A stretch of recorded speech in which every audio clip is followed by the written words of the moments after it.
Oke, kira-kira ada yang punya pengalaman bagaimana menulis, membuat perubahan, menulis, Pak silakan. Eka, Ya, saya bisa silakan Ibu cerita, Masa. Pak Eka. Silakan.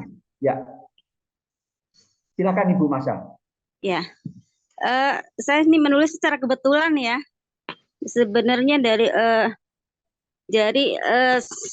suatu walaupun saya nggak punya buku harian, tapi saya bisa jadi sistemnya saya hidup tuh sebuah bakti sama orang tua dan pengabdian dalam bekerja.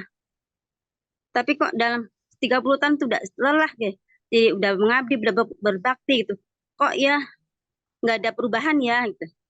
Akhirnya saya kan ziarah ke makam Gus Dur tuh setelah 30 tahun, 15 tahun berbakti sama orang tua, bekerja di sawah, di kebun, menjaga adik. Saya nggak sekolah, cuman suka baca buku aja. Terus setelah saya 30 tahun ya kan model pengabdian. Kata namanya sebuah pengabdian itu akan menjadi suatu keberkahan. Tapi kok saya nggak punya apa-apa dan saya nggak ada perubahan. Akhirnya saya ke makam Gus Dur. Akhir 2017, di awal 2018 alhamdulillah saya bisa mencatat buku harian dari kecil sampai hingga dewasa 10 buku dan 50 buku antologi. Udah begitu aja. Ya, bagus sekali. Sudah terbit Ibu Masa? Yang terbit sudah 8, Pak. Yang 2 masih digarap. Saya lagi mencoba bikin non-fiksi. Puisinya sudah terbit 1 buku. Yang satu lagi proses di kelas elipsis. Oke, jadi buku-buku itu dijual? Ya, pembelinya secara online ya. Saya jual sendiri. Ya, dari seluruh Nusantara, orang Padang, orang Aceh, Palembang ya banyak lah gitu. Iya, saya senang sekali mendengar contoh yang bagus ini. Ibu Masa dari Jakarta, ziarah ke makam Gus Dur di Jombang, dan pulang sebagai penulis. Jadi Ibu Masa ini luar biasa. Itu saya sanggup Ibu Masa dipuji loh oleh Ibu Palupi Noya, itu keren Bu Masya katanya. Dan ini juga terima kasih banget. Itu contoh yang paling bagus. Ada contoh dari Pak Nikodemus Tai. Pak Nikodemus Tai dari mana? Silakan buka mikrofonnya. Enggak ada? Oh, ada Ibu Gemala Hatta. Ibu Gemala Hatta ingin memberikan contoh bagaimana Pak Hatta dulu rajin menulis setiap hari berapa halaman begitu. Silakan Ibu Gemala.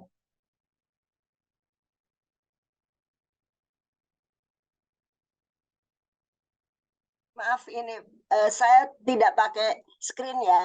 Ya apa-apa. Selamat pagi Pak Eka dan juga Bu Ameli yang luar biasa dan kawan-kawan semua. Mudah-mudahan suara saya bisa terdengar. Ini lagi batuk terus kemarin kaki terkilir jadinya lagi nggak kondusif. Baik, saya senang sekali dengar suara Bu Masya, luar biasa.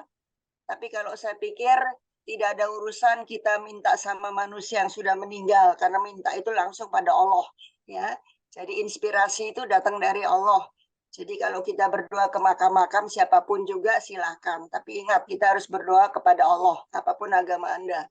Nah, jadi untuk mendapatkan bekal selanjutnya dalam sisa hidup kita. Kemudian pertanyaan Pak Eka, Bung Hatta itu punya jadwal yang tetap. Pada saat beliau tahun 56 2 Desember mengundurkan diri, selalu di rumah itu jadwalnya adalah pagi terima tamu masyarakat macam-macam dari segenap golongan dalam negeri luar negeri.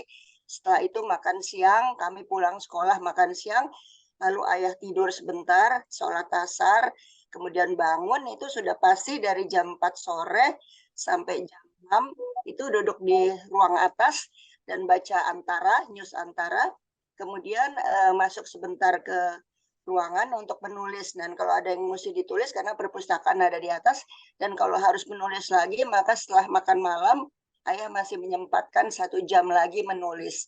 Dan itu pada saat beliau menulis itu meluncurnya itu luar biasa.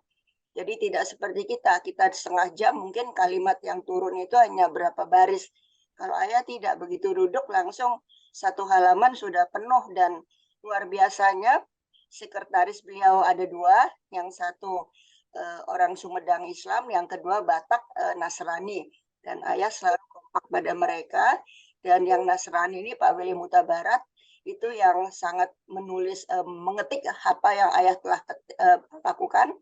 Waktu itu mesin ketiknya masih 10 jari ya, bukan nggak ada laptop segala rupa. Nah kemudian Pak Utabarat selalu senang karena tulisan ayah sangat-sangat rapi dan tidak ada koreksi-koreksi. Jadi apa yang diutarakan di kertas itu sudah langsung kelat bersih. Jarang sekali ada koreksi-koreksi. Jadi pada saat ayah menulis, paling kalau misalkan Om Utabarat ada sedikit kesalahan, misalnya apa ya, sosial, tulisnya O-nya kurang, nah ayah cuma tambahkan. Tapi jarang sekali dia ada koreksi, dan kalau ada koreksi itu adalah di klatnya tadi, ditulis dengan tanda strip, kemudian ada sisipan. Jadi saya lihat klat-klatnya itu sampai saya kagum. Kalau saya menulis di laptop bolak-balik, rubah lagi bisa sampai berkali-kali. Kalau beliau sama sekali tidak. Apa yang ditulis di otaknya langsung di kertas, ditulis tangan, kemudian paginya Pak Utabarat sudah langsung mengambil. Jadi saya kira ada orang yang memang gifted ya, sudah terlahir dengan sangat-sangat luar biasa. Ya, saya meskipun DNA-nya satu dengan beliau, tapi tidak bisa ya sehebat seperti beliau. Memang saya menulis buku beberapa, tetapi tentu itu ada klatnya macam-macam ya. Jadi tidak bisa seperti beliau meskipun, dan memang menulis itu harus lancar. Makin lancar karena kita biasa menulis. Kalau tidak menulis, otak kita kadang-kadang bumpet, dan makin banyak referensi, maka kadang-kadang otak kita berkembang ke banyak faktor. Karena itu kita harus fokus dulu, saya mau menulis tentang apa. Nah, karena kalau tidak nanti nggak akan ada kesudahannya kapan selesainya itu tulisan. Karena begitu banyaknya kita baru bicara misalkan tentang satu unsur, tiba-tiba ada tambahan-tambahan, nah itu harus kita stop sendiri. Karena kalau tidak, kita lari dari fokus. Jadi cara menulis itu yang pengalaman saya selama ini, kita jangan terlalu terlena dengan tambahan, tapi cukup fokus. Kalau enggak, nanti pembacanya jadi bingung, ini orang mau apa. Begitu juga kalau bercerita. Cerita itu juga fokus, cerita anak-anak apa cerita apa. Saya tidak pernah nulis novel karena saya bukan penulis novel, tapi saya menulis textbook. Karena saya tidak bisa, kalimat saya tidak romantis. Saya agak kaku ya, tapi pernah saya menulis untuk diri sendiri lumayan, tapi tidak untuk disebar, malu.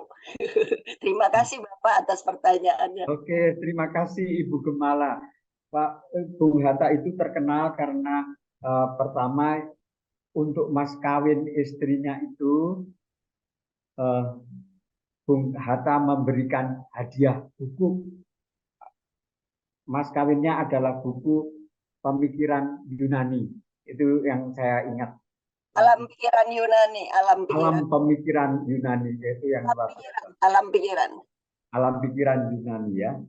Itu baru pertama kali orang Indonesia memberikan mas kawin berupa buku Alam Pikiran Yunani. Saudara Kusnul, apa Pak Tauhid atau Pak Roy Sidabutar, kalau mau silakan. Halo, Assalamualaikum Pak. Ya. Halo, Assalamualaikum Pak. Boleh saya membagikan pengalaman saya sebagai penulis? Ya boleh, silakan. Halo semuanya, Assalamualaikum. Perkenalkan, nama saya Molly. Saya adalah seorang penulis blog, dan saya juga seorang disabilitas daksa. Jadi ketika saya masih kecil itu, saya tuh ngelihat ayah saya yang menulis gitu. Ayah saya menulis seorang wartawan, dan beliau itu suka menulis di komputernya. Jadi saya jadi termotivasi untuk menulis juga gitu. Jadi pada saat SD cuma sayangnya ketika saya ikutan lomba itu tuh kalah terus gitu Pak, ketika saya SD. Nah ketika saya tetapi saya masih terus menulis sampai dengan sekarang gitu Pak, biarpun saya kalah lomba. Dan yang mungkin ya di sini bapak yang juga tuh friends senior, yes, salam kenal semuanya Pak. Ya, Ibu Molly tinggal di mana? Saya orang Palembang Pak. Bandung? Saya dari Palembang, Palembang. dan sekarang saya ini fokusnya untuk menulis di blog Pak, sama bikin konten di sosial media. Jadi ya, jadi ketika saya tamat SMA,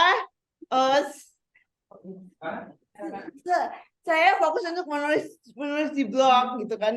Ya, oke. Nah, Jadi di Palembang ya.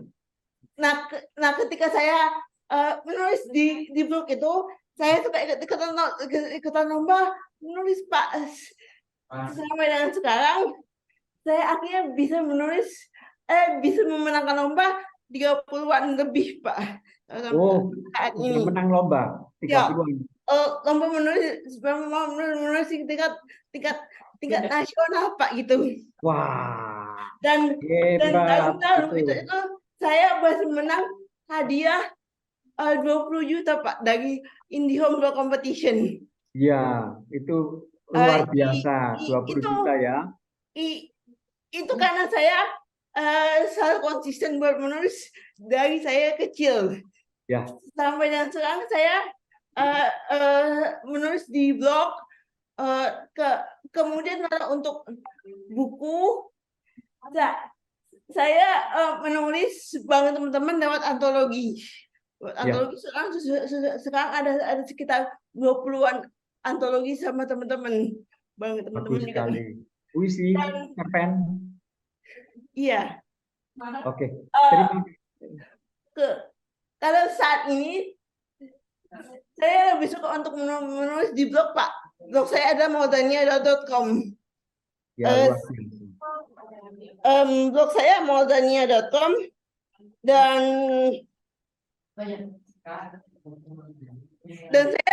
saya menulis di Pak. Ya. Terima kasih Ibu Molly. Ya. Anda adalah contoh blogger yang sukses dan itu berkat menulis pagi, siang, sore, malam ya. Iya Pak. Sehari berapa kali kira-kira menulisnya? Kalau menulis itu tuh saya menulisnya itu tuh salah satu artikel tiap hari sih Pak. Kalau untuk artikel. Ya. Tapi ini saya ingin mengingatkan pada saran Ibu Gemala tadi. Ibu Gemala Hatta itu memberikan contoh bahwa Bung Hatta memilih topik. Karena apa? Karena topik ini bisa macam-macam. Salah satu contoh yang saya ingin juga bagi adalah topik. Setiap bulan saya harus membicarakan satu topik di majalah Trubus. Topiknya itu bisa tentang tanaman, bisa tentang ternak, bisa tentang lingkungan hidup, bisa tentang apa. Karena terlalu banyak, seringkali saya bingung. Nah, kalau bingung, saya harus mencoret topik-topik yang tidak saya kuasai apa misalnya. Nah, itu yang penting untuk kita ingat semua. Apakah ada yang mau menambahkan lagi? Silakan, Ibu Siti Hajar. Saya Pak Eka. Ya, silakan Pak Tauhid. Ya, baik, terima kasih. Assalamualaikum warahmatullahi wabarakatuh. Selamat pagi Bapak Ibu di Zoom ini. Menulis bagi saya adalah kehidupan keseharian. Setiap apapun yang saya saksikan akan saya tulis, apakah itu dalam bentuk puisi, apakah itu dalam bentuk cerpen, atau dalam bentuk opini. Nah, salah satu contohnya ketika Indonesia ramai dengan plagiasi, saya menulis sebuah puisi yang berjudul Malu Aku Dipanggil Dosen. Malu aku dipanggil dosen. Ya, saya bacakan Pak Eka ya. Ya, silakan. Kenapa Malu, malu? ya, malu aku dipanggil dosen. Rajin bersepatu, malas baca buku. Gagal meramu pembelajaran bermutu. Enggan maju, enggan inovasi. Malu aku dipanggil dosen. Sering korupsi waktu, tinggalkan kelas saat kuliah. Kadang di kelas termangu, mengkalkulasi tanggal 1. Tak jarang jari tangan mengambil gawai di saku. Tak peduli mahasiswa pintar atau dungu. Malu aku dipanggil dosen. Kerap datang terlambat, hanya hak yang diingat, kewajiban hanya dicatat. Malu aku dipanggil dosen. Rajin memberi tugas tapi jarang memperjelas. Menyampaikan bergantung buku, terkadang tinggalkan kelas karena lelah dan malas. Tak peduli, belum atau tuntas. Pelajaran yang dibahas. Kewajiban dan tugas bukan prioritas. Malu aku dipanggil dosen, penegak peradaban dan ilmuwan, tapi pelaku fabrikasi, falsifikasi, plagiasi, demi Skopus, demi hak indeks, demi hak citasi, demi hak saldo. Malu aku dipanggil dosen, tak paham taksonomi belum, kacau ranah kognitif, afektif, dan psikomotor. Tumpang tindih KKO, egosentrisme akademik, jajah profesionalisme diri yang paham hanya dolar. Itu terjadi ketika Indonesia ramai Pak Eka dengan masalah-masalah yang berkaitan dengan plagiasi. Nah, Ya. itu merupakan catatan-catatan saya yang selalu saya tulis di buku harian.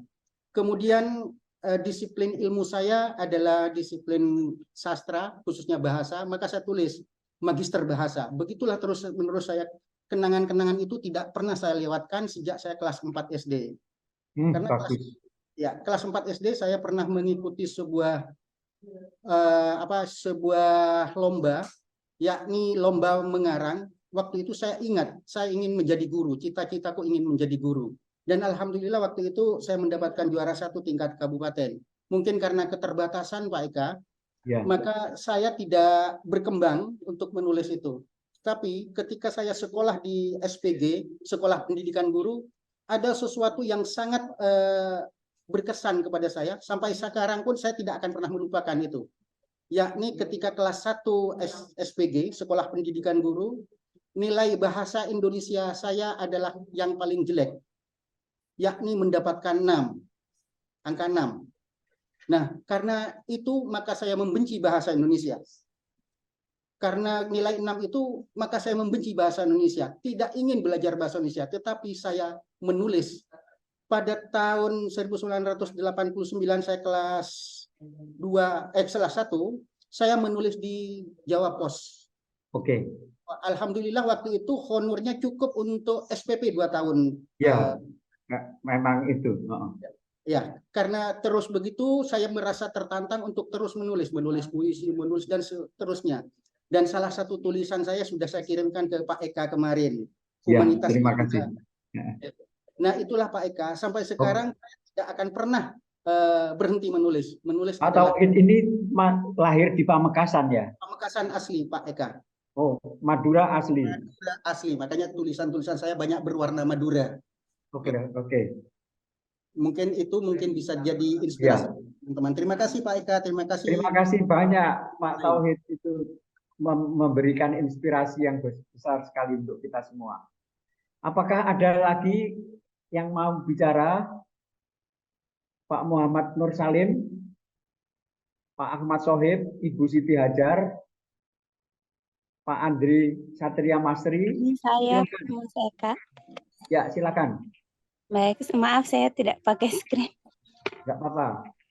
Baik, saya punya pengalaman menulis buku catatan itu. Saya nggak ingat pertama kalinya kapan.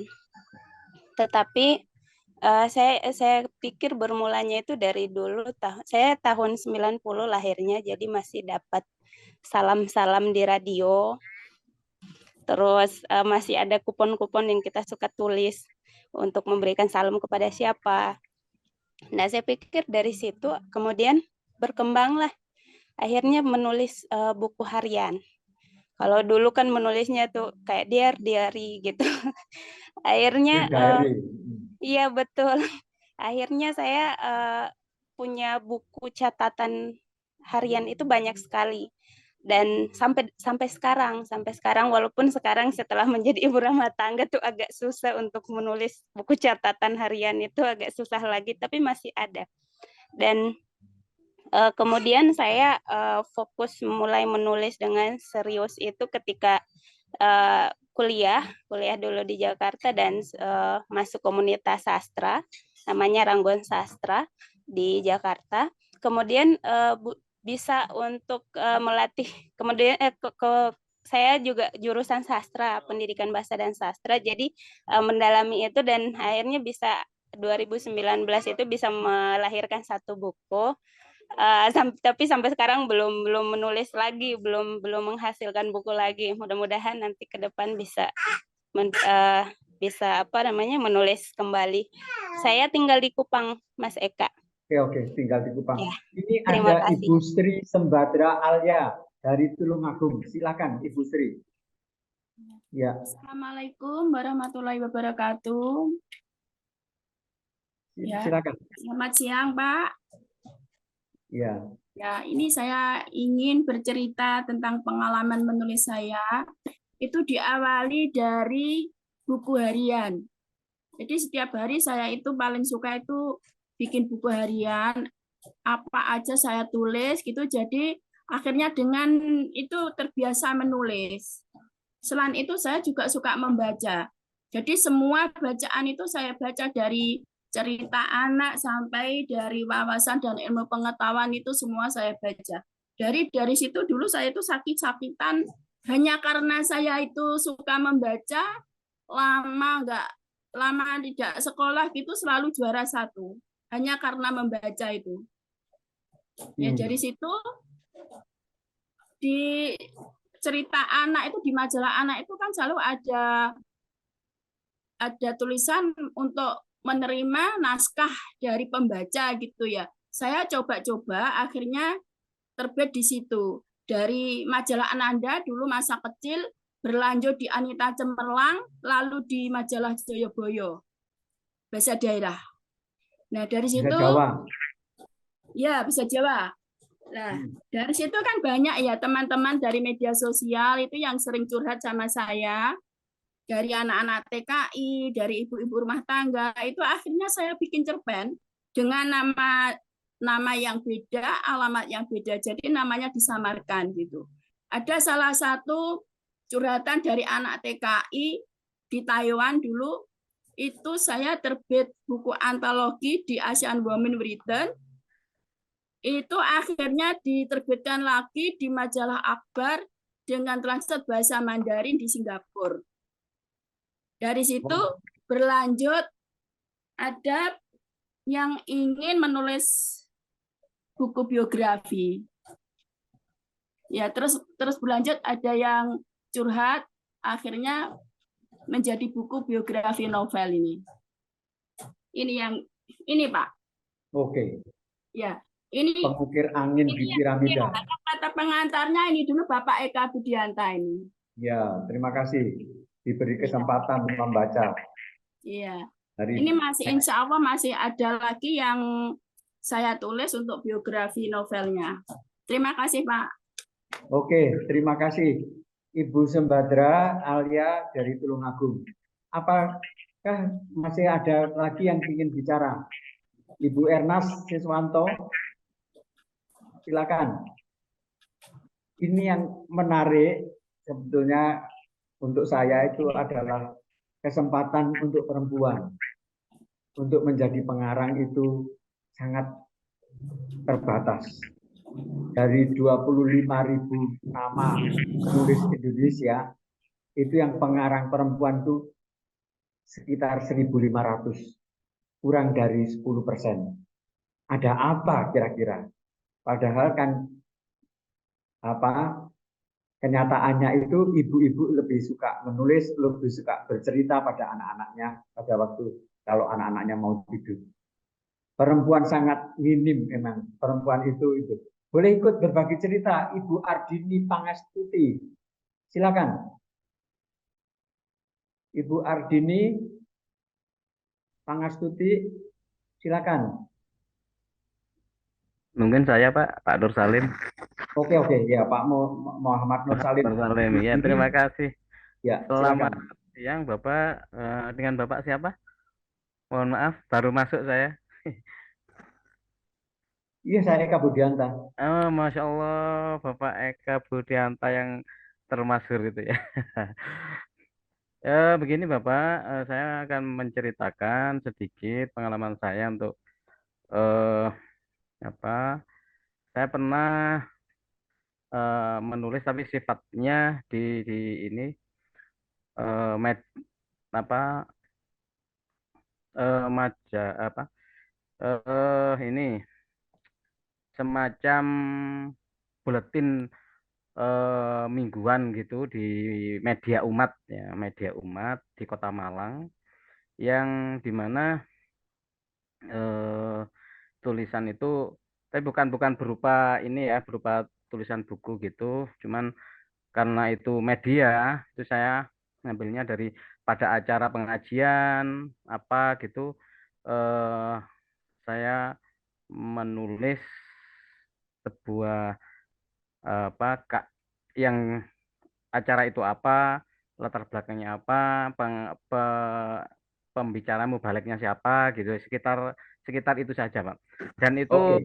ingin mencoba untuk saya bergabung di Satu Pena ini ingin mengembangkan lagi ke arah menulis sebuah buku ya, yang mana dulu cita-cita saya memang dari SD kelas 3 itu ingin menulis sebuah buku cerita eh, apa namanya eh, kisah leluhur begitu. Mulai dari SD itu bukan sudah pemikiran seperti itu. Cuman belum ada yang ini mengarahkan. Kemudian saya coba coret-coret sampai sampai sekarang umur 57 ini belum belum berkarya untuk secara pribadi. Cuman saya ada petunjuk, maksudnya ada dari mbah saya itu sudah membuat buku ini yang berupa Babat Islam Tanah Batu ini Oke. ya. Ya, Ini tinggal mengembangkan Pak iya. Muhammad Nur Salim. Terima kasih banyak ceritanya, sharingnya bagus. Mudah-mudahan berhasil meneruskan cita-cita mbahnya. Mbahnya namanya siapa? Mbah saya namanya Bapak Muhammad Nakhrawi AS Oh, dan Bapak Ahmad Muhammad Basyori Nakhrawi. ya, sekarang sekitar umur 75-an ya, Oke. sekarang 75-an, dan ini menceritakan sejarah apa apa leluhur-leluhur yang pada tahun, jadi cerita leluhur ini ya. Ya. Maksudnya yang ada hubungannya dengan eh, keagamaan, apa namanya, Oke. pengembangan agama di Islam Batu. yang di Kota Batu gitu. Ya. Insya Allah itu di makamnya ada di sekitar Kota Bumi Haji Manaran, Oke. di Kota Batu, dan itu bukan ini, mohon maaf, bukan apa apa namanya menceritakan keluarga ini yang, tapi insya Allah ini masih ada keturunan dari Kanjeng Sunan Kalijogo dan apa namanya Syarif Hidayatullah dari ya itu penting, penting disebut karena beberapa banyak orang yang mengenal itu akan membeli bukunya. Pak Nikodemus Tai, silakan. Tadi muncul. Udah bisa bicara? Atau Ibu Armiati SPD? Silakan. Atau ada yang lain yang ingin bicara? Pak Eka. Boleh saya dulu Pak Eka. Oke. Ibu Saya Ardini Pangastuti, ya silakan. Iya, ini saya hanya ingin berbagi saja Pak Eka. Kebetulan sebetulnya saya juga penggemar Pak Eka juga. Walaupun tidak semua tulisannya saya bisa membaca.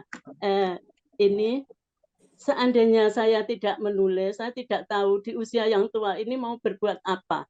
Jadi menulis itu membuat kehidupan saya merasa lebih bahagia. Dengan menulis dalam keadaan sedih, saya tetap bisa menulis, tetap ada mutiara-mutiara yang bisa saya petik dari kesedihan itu. Menulis juga memungkinkan saya bertemu dengan banyak orang, mempunyai kawan-kawan yang banyak, ikut dalam komunitas-komunitas. Ya, pekerjaan saya memang ya selain ibu rumah tangga, saya juga penulis, Pak. Ada beberapa buku yang sudah terbit. Hanya itu saja saya ingin berbagi. Jadi untuk perempuan seberapapun waktu yang kita miliki, luangkanlah waktu untuk menulis. Mungkin 5 menit atau 10 menit itu sudah paling tidak untuk melegakan perasaan kita. Nanti misalnya kita punya waktu luang yang banyak dari tulisan yang hanya sedikit itu mungkin nanti bisa kita kembangkan menjadi sebuah cerita yang barangkali bisa menginspirasi para pembaca atau siapapun yang membaca karya kita. Ya, Ibu Ardini Pangastuti, tolong disebut judul buku yang sudah terbit.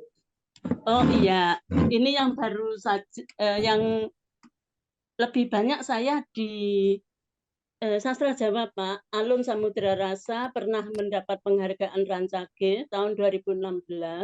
Ada Joget itu kumpulan esai, terus Kidung Sukmo Larasing Jiwa itu novel. Ini yang terakhir itu, ini teman-teman cerita teman-teman yang teman ngobrol ya. Itu Ngambah Alam Liyo, itu mungkin ya sedikit agak mistik cerita Jawa. Satu hal lagi yang membanggakan, ini sebentar Pak, saya ambil. Ini tulisan saya pada tahun 1997 ya, diterjemahkan oleh Pak Josh Quinn ke dalam bahasa Inggris juga bersama teman-teman. She Want to Be Beauty Queen. Ini belum lama diluncurkan. Ya masih banyak lagi. Ada beberapa judul novel yang mungkin kalau saya sebutkan terlalu panjang. Mungkin agak ya, terima kasih Ibu Ardini. Kita menulis dalam bahasa apapun. Ibu Kartini juga menulis dalam bahasa Belanda. Ibu Ardini menulis dalam bahasa Jawa. Saya juga menulis dalam bahasa Jawa untuk Jayabaya, untuk Kumandang, dan dalam bahasa Inggris untuk Jakarta Post dan lain-lain. Dan Ibu Uspa Sri Rezeki, silakan. Mau bicara? Ibu Uspa, silakan. Ibu Uspa Sri Rezeki.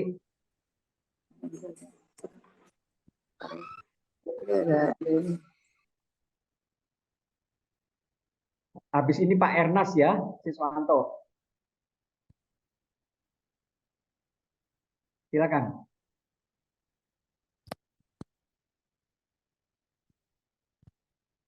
Ibu atau Bapak Mumut mau bicara juga? Iya Pak, iya Pak Eka. Oke, silakan. Terima kasih Pak Eka.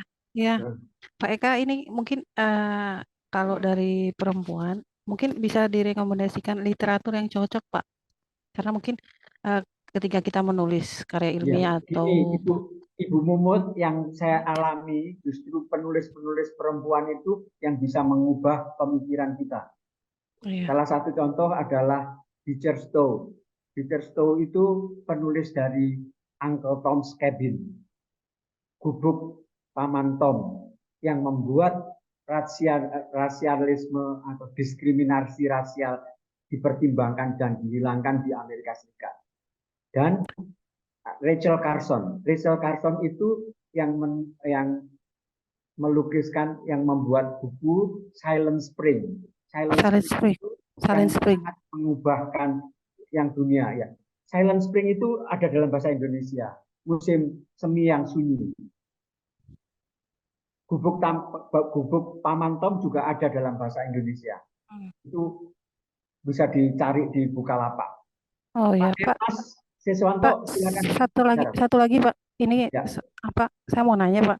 Misalnya kan kita kalau perempuan itu apalagi ibu kan lebih kebanyakan aktivitas di rumah ya, Pak. Kira-kira mungkin ada tips sedikit, Pak, kalau self healingnya perempuan itu dijadikan sebuah tulisan gitu, gimana, Pak, tipsnya, Pak? Oh iya, apapun sebetulnya yang kita lakukan, yang kita lihat, meja bisa jadi cerita. Kalau kita masih anak-anak itu kan duduk di kursi aja bisa membayangkan diri sebagai kusir Paling tidak janji. mengurangi mungkin depresi atau Ya, kekurangan itu sharing. yang jasa dari kegiatan kita menulis yang pertama-tama adalah untuk terapi. Untuk terapi supaya kita tidak suntuk, supaya kita tidak menjadi gila karena tidak tahu apa yang dilakukan dan sebagainya, dan supaya tersalur semua emosinya. Itu saya kira itu yang penting, Ibu. Makasih Pak, makasih. Sama-sama. Pak Ernest, silakan. Ya Bapak, terima kasih Pak Eka yang saya hormati dan Bapak Ibu semuanya, subhanallah. Terima kasih Satu Pena memberikan wadah untuk kita belajar bersama. Sekedar sharing saja Pak, tadi Bapak penulis perempuan sedikit gitu Pak. Nah ya. Kebetulan saya pribadi, guru saya ini yang menyadarkan saya untuk menulis, untuk katakanlah untuk menjadi guru penulis seperti itu, adalah ibu guru. Nah yang beliau sekarang sudah menjadi Widya Iswara dan beliau banyak melatih teman-teman guru semuanya untuk menjadi penulis. Dan alhamdulillah dari beberapa pelatihan penulis yang kita ikuti dan juga yang kita sharing kepada teman-teman seperti itu, kebanyakan guru-guru perempuan Bapak yang banyak ikut. Alhamdulillah. Kemudian di sini saya melihat bahwa ini khususnya saya bergeraknya di bidang pendidikan Bapak. Saya kebetulan di sekolah dasar di Kota Batu. Nah, di sini saya banyak sharing kepada teman-teman dan alhamdulillah ada sekitar total hampir 3.000 orang yang dari tahun 2018 sampai sekarang yang kita sharing tentang penulisan, yang rata-rata itu biasanya menulis tentang memoir dan juga tentang pendidikan dan juga tentang cerita anak. Untuk saat ini saya sedang belajar untuk menulis tentang cerita anak yang yang digunakan untuk buku berjenjang yang mengkhususkan diri pada pengembangan karakter anak, dan sekarang masih proses diterbitkan oleh penerbit Biru Langit dari imprintnya Insram Publishing. Sekitar ada 10 judul, mohon doanya bisa terbit tahun depan Bapak. Insya Allah itu nanti juga akan bisa membantu untuk memotivasi teman-teman guru di Kota Batu.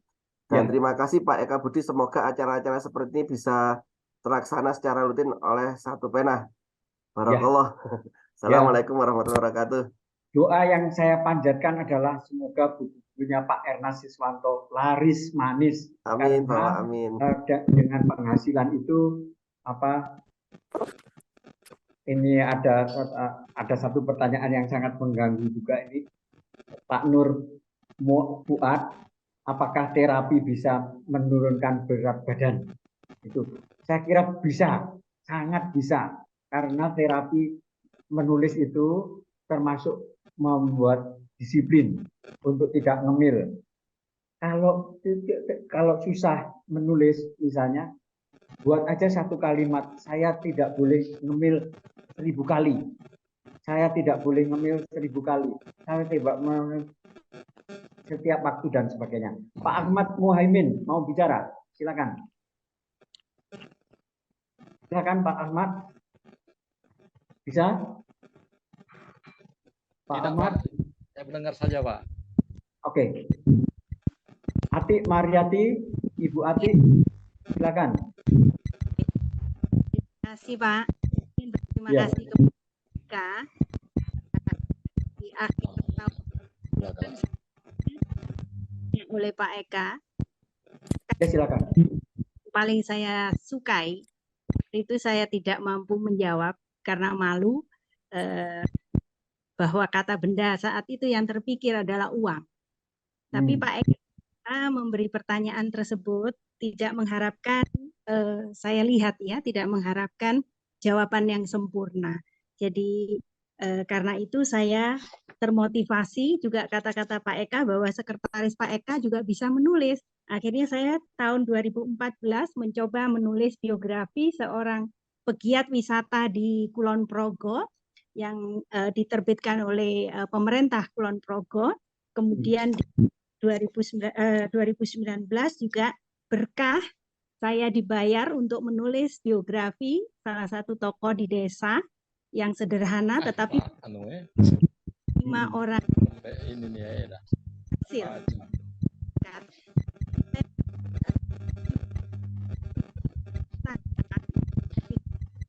Saya Ya, kurang nggak jelas ya suaranya. Saya ajak juga untuk menulis kumpulan cerita. Dan anak-anak inilah yang kemudian juga mendapatkan beberapa penghargaan dari sekolah masing-masing karena mereka berprestasi seperti itu. Dan kemudian juga berkah lain, anak-anak sulung saya juga jadi bisa menulis. Ini salah satu tokoh dosennya, guru besarnya di Fakultas Kedokteran UGM yang juga muncul di Cake Andy beberapa bulan lalu. Itu juga salah satu penulisnya adalah anak saya. Dan ini diminta oleh Jendela Puspita untuk menulis dongeng. Jadi Dongeng saya ajaib. Terima kasih Ibu Ati Mariati, ini memang kreatif luar biasa. Terima kasih. Ada lagi yang mau bicara? Silakan.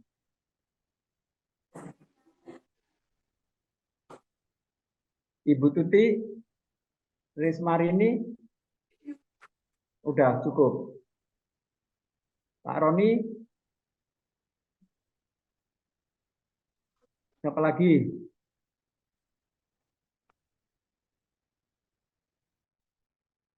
Ibu Nasrin Aslani, Ibu Delia Rawanita, Dede Ratnasari, silakan. Izin Pak Budi. Ya, silakan. Bu nanti aja, silakan. Silakan, Bu. Oh ya, oke. Bapak Pak Eka Budianta, Dila, saya ya? Dila dari Bukit Tinggi. Agak gimana lah saya mendengar pengalaman para guru-guru hebat, penulis-penulis hebat di grup ini, Pak. Saya tadi nyimak, Masya Allah keren-keren dan luar biasa. Agak insecure gitu ya bahasa anak sekarang. Saya mungkin minta tips dari Pak Eka Budianta dan para penulis hebat di dalam grup ini, ada 118 orang. Saya juga seorang guru penulis, memang memulai sejak tahun 2019, Pak Eka. Cuma saya mau minta tips di sini. Saya juga sering mengikuti berbagai event kepenulisan. Di sini saya dengar tadi banyak yang menang dalam kompetisi penulisan esai atau apa. Saya memang spesifiknya ke esai juga fiksi gitu, Pak. Cuma lebih ke intens ke esai. Apa tips-tips bagaimana cara memenangkan lomba esai itu, Pak Budianta? Karena Pak Eka pun saya lihat prestasinya dalam kepenulisan sangat luar biasa, juga para penulis hebat di sini juga. Saya juga pernah ikut, cuman ada menang tapi lebih banyak kalahnya gitu. Mungkin berbagi tips pada penulis-penulis hebat di sini. Terima kasih Pak Eka Budianta dan penulis-penulis hebat lainnya. Terima kasih. Ada yang mau membagi tips sebelum saya bagikan? Silakan. Kalau punya tips, kita berbagi di sini. Ibu Melati, Ibu Delia, Pak Gatot Strenkali, silakan. Ibu Ufa Puspa Sri Rezeki mau bagi tips? Silakan.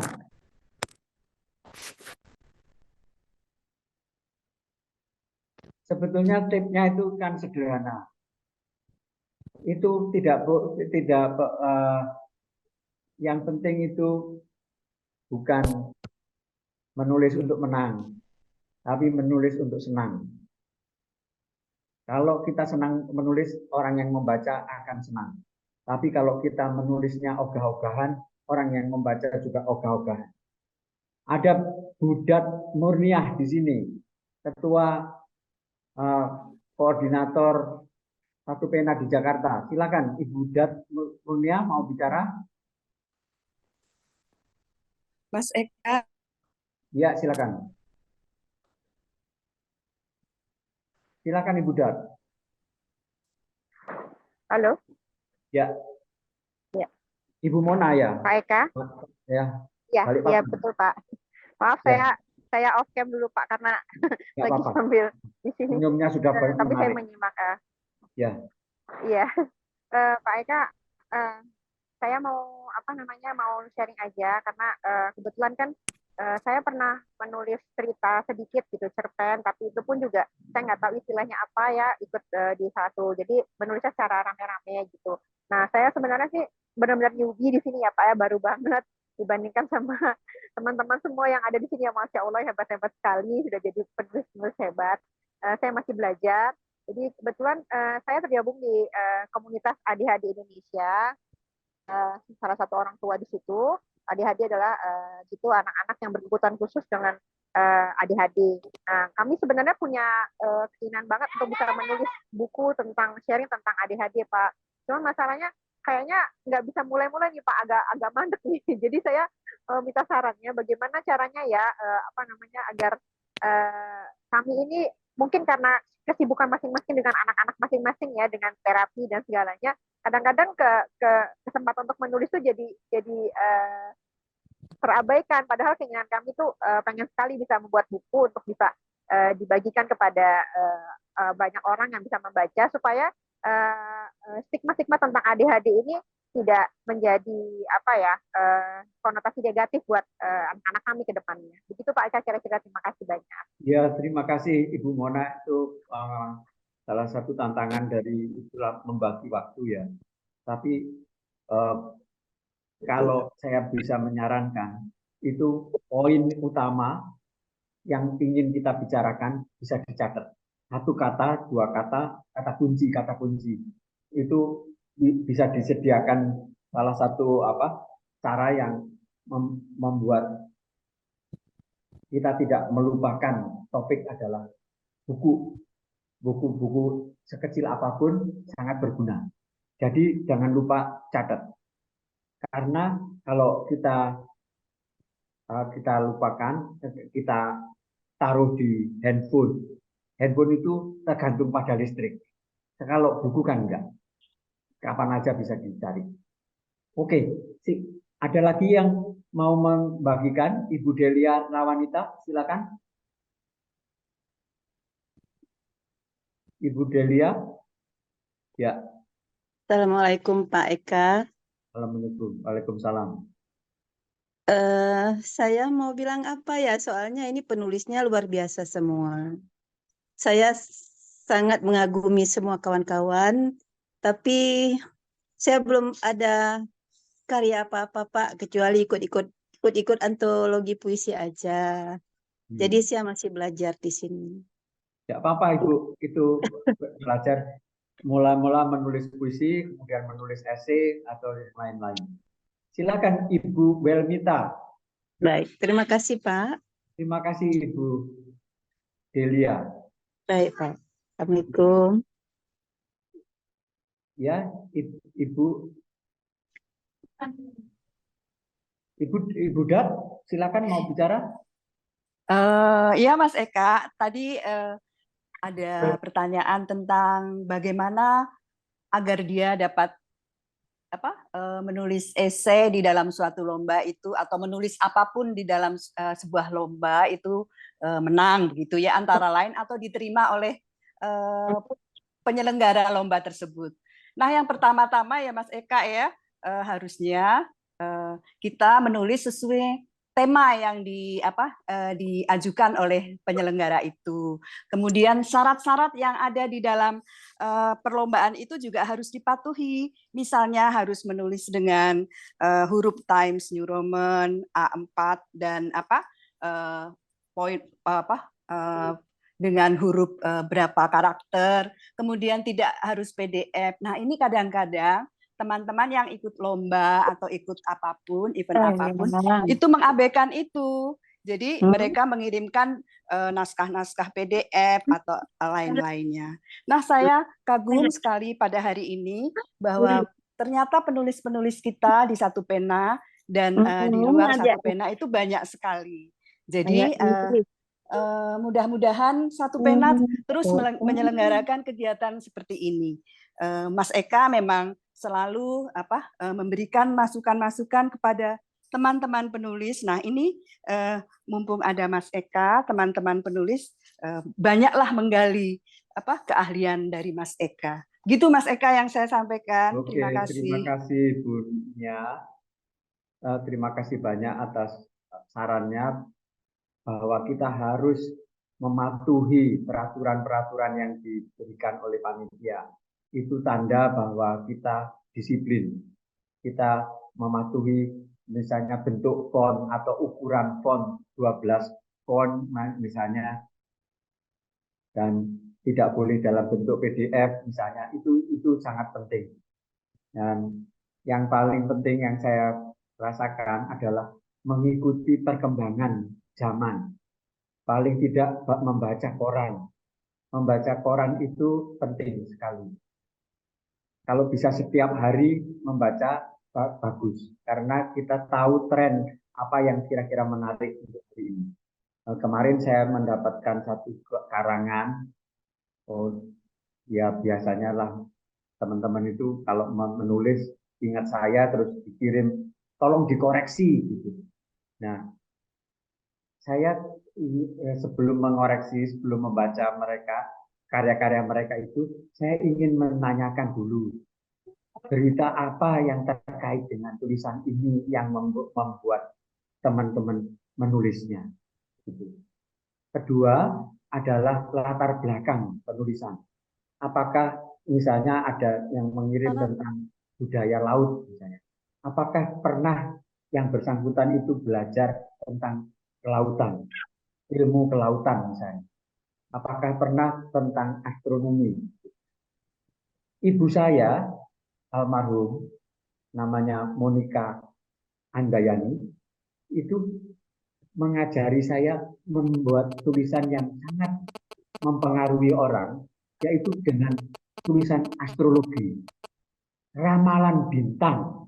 Ramalan bintang itu menurut ibu saya selalu dicari orang, karena orang ingin tahu nasibnya besok pagi bagaimana, minggu depan bagaimana, tahun depan bagaimana, dan itu menurut saya tidak salah, ibu saya benar.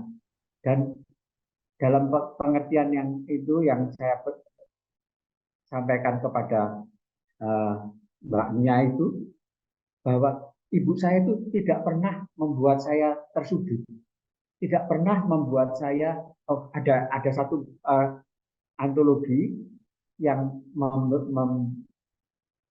menghargai peranan ibu sebagai benteng terakhir kehidupan kita, untuk kalau kita sedih pulang ke dia dapat semangat baru dan sebagainya. Ibu saya itu, almarhum ibu saya itu tidak pernah membuat saya tersudut. Ibu saya membuat yang hal-hal yang paling kecil, yang paling sederhana itu menjadi hal-hal yang penting. Gitu. Dan termasuk astrologi itu, ramalan bintang, gitu, Bapak. Itu kan sederhana, sangat ya boleh asal ngomong juga, boleh bebas lah, tak kira gitu.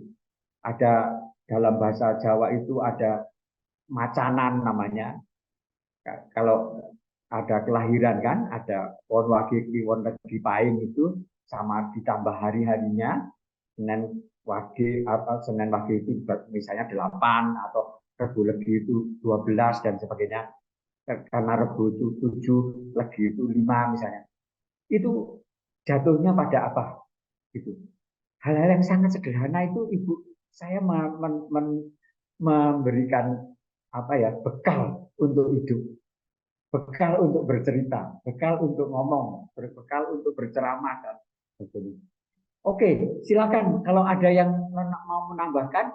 Arkeologi Cina, ada Sio, ada Antuarius, ada Aries, ada yang lain-lain, itu juga salah satu hal yang sangat penting. Silakan kalau ada Ibu Lis Nirwalawati, Ibu Tri Hastari, Pak Asper Liandu, Tri Handoyo, silakan. Siapa saja boleh bicara. Saya boleh PK? Ya, silakan. Yusrizal PK. Ya Pak Yusrizal, silakan. Oke. Saya anggota satu. Apa? Ya, saya anggota satu Pemda dari Sumatera Barat yang berdomisili di Bukit Tinggi. Jadi dunia tulis menulis ini bagi saya sih sebenarnya gak asik ya. Karena saya begitu sudah selesai kuliah, saya langsung terjun di dunia jurnalistik. Nah, tapi belakangan sepertinya kok dunia jurnalistik itu membuat saya agak sedikit mundur gitu. Kenapa? Karena banyak wartawan-wartawan sekarang ini ternyata tidak lagi mengindahkan apa yang disebut dengan pedoman 5W1H, etika, sehingga saya merasa kok wartawan ini sepertinya agak kurang menarik di mata masyarakat. Sehingga akhirnya saya pelan-pelan saya mundur dari profesi saya sebagai wartawan dan mulai beralih ke sebagai penulis buku. Jadi beberapa buku yang pernah saya tulis, misalnya biografi seorang guru, kemudian menulis calon presiden, kemudian pernah juga menulis buku buku ini keroyokan. Di antaranya ada Pak SBY, Anies SBY. Ya. Tetapi belakangan ini kok saya jadi ragu lagi gitu. Apa betul pilihan saya untuk fokus ke menulis dari jurnalis menjadi seorang penulis buku itu sudah pilihan yang tepat? Karena setelah saya renung-renungkan, ternyata orang sekarang kan sudah beralihnya ke e-book, bukan buku dalam bentuk fisik seperti ini gitu. Bahkan orang sekarang nggak perlu membeli buku, orang cukup membaca buku di handphone, di aplikasi gitu ya. Apalagi ditambah dengan kondisi saat ini, masyarakat sekarang minat bacanya boleh dikatakan bagus, tinggi, tapi daya bacanya rendah gitu. Minatnya tinggi, daya bacanya rendah. Jadi kalau sudah melihat buku tebal-tebal begini, mereka sudah mundur gitu ya, langsung skip gitu ya. Tapi kalau yang sedikit-sedikit buku nulis-nulis cerpen, baca-baca cerpen, mereka barangkali masih mungkin gitu. Nah, menurut Pak Eka, bagaimana sebaiknya kita sebagai penulis ini yang kita sudah betul-betul memilih pilihan untuk menjadi seorang penulis, tetapi ini betul pilihan yang benar gitu, sehingga kita tidak lagi membuat pilihan salah. Apalagi situasi sekarang ini Pak, banyak buku bajakan yang dibiarkan oleh pemerintah begitu saja, sehingga hak cipta menjadi tidak sesuatu yang menarik lagi gitu. Terima kasih Pak Eka atas jawabannya. Oke, terima kasih Yusrizal karena itu apa? Menurut saya penulis akan tetap diperlukan. Penulis akan selalu gelisah dan akan selalu bertanya, apakah pilihan saya sudah benar? Apakah tidak e-book yang saya bikin? Apakah chat GPT yang memudahkan pengarang itu, dan juga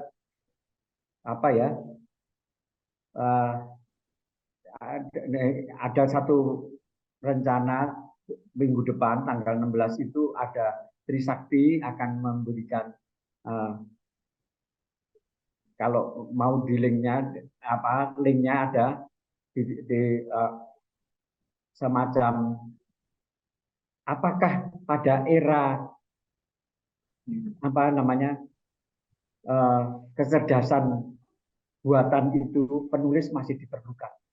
Dan saya pikir, dan saya mewakili, mudah-mudahan bisa mewakili penulis masih tetap diperlukan. Karena penulis yang membuat cerita, penulis yang memperkaya kehidupan, penulis yang memberikan rasa syukur yang tidak ada di dalam artificial intelligence itu. Artificial intelligence itu bagus sebagai sarana, bukan sebagai tujuan. Itu saya kira yang harus kita pegang. Kita berterima kasih atas perkembangan teknologi yang luar biasa, tetapi kita tidak boleh kalah dengan perkembangan teknologi itu. Dan kegelisahan Anda adalah kegelisahan kita semua. Semua orang yang menjadi penulis selalu mempertanyakan, apakah sudah benar ini tadi? Kenapa saya tidak melakukan itu? Kenapa saya tidak melakukan yang sana tadi? Kenapa saya tidak memilih itu dan sebagainya? Dan itu adalah bekal untuk menjadi pengarang yang sejati. Saya kira itu.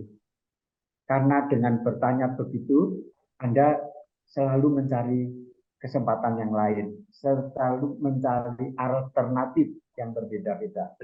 Silakan, ada lagi yang mau menambah? Pak Arsenius Tandio, Pak Erinius, silakan. Mau bicara? Cak Kudori, Robi Patria, Wijaya, Eka Ningsih, Ibu, silakan. Siapa lagi? Ya, baik Pak. Robi Patria. Ya, dari Tanjung Pinang, Kepri Pak, dari Satu Pena, Kepri. Ya. Jadi memang menulis ini seperti yang Bapak tulis di makalah itu mengubah hidup kita. Karena saya memenangkan lomba nasional, daerah, tingkat regional, kayaknya seperti 16 kali ya. Dan itu mengantarkan saya bisa membayar sekolah PhD di Malaysia. Mungkin kalau saya tidak menulis, ya mungkin nggak bisa sekolah PhD, Pak. Dan akhirnya dengan menulis saya bisa jadi dosen di Universitas Negeri ngajar jurnalistik, karena memang sebelumnya saya wartawan. Ya. Jadi memang tulis-menulis inilah mengubah hidup. Misalnya menulis biografi tokoh, ya kita dikasih duit lumayan besar, 50 juta, 200 juta gitu ya. Nah, saya kira Indonesia mungkin ke depan lebih banyak lagi penulis-penulis hebat. Karena dengan 270 juta, sepertinya profesi menulis sangat menjanjikan. Ya. Bahkan walaupun di tengah minat baca yang begitu rendah. Nah, mungkin ini tugas Satu Pena Indonesia dan daerah lebih menggiatkan lagi budaya literasi. Mungkin itu Pak, terima kasih. Ya, terima kasih Pak Dr. Robi Patria ya. Jadi berkat yang paling penting untuk Anda, menulis memberikan pekerjaan. Menulis membuat Anda jadi dosen. Yang tadinya seorang wartawan, sekarang menjadi dosen dan mengajar di perguruan tinggi. Silakan, ada lagi yang mau bicara? Silakan. Assalamualaikum Pak Eka. Ya, silakan. Saya Ibu Eka Ningsih. Ya, Eka Ningsih, silakan. Mohon maaf tidak Nama membuka. kita sama. Mohon maaf tidak buka screen. Enggak apa-apa. Saya memang sangat kagum atas sahabat-sahabat literasi saya di Satu Pena ini, karena ternyata sangat-sangat hebat-hebat semua. Namun saya tidak kecewa untuk diri saya sendiri, maksud saya, karena saya sudah sangat terlambat untuk menulisnya. Saya mulai menulis itu di umur 69 tahun, Pak. Tidak Memang ada kata terlambat untuk 69 tahun. saya memang bukan siapa-siapa, belum mendapatkan apa-apa. Tetapi yang jelas saya sangat mendapatkan sesuatu yang sangat besar untuk diri saya sendiri. Maksud saya, dulu saya di usia itu, di mana saya sudah mempunyai cucu-cucu, tentu pikiran dan kesehatan kita sudah sangat menurun. Tetapi dengan menulis, saya jadi mengosongkan otak saya untuk masalah-masalah keluarga tadi, dan saya asik dengan perselancaran saya, dengan fiksi saya, sehingga itu membuat tanpa disadari kesehatan saya membaik.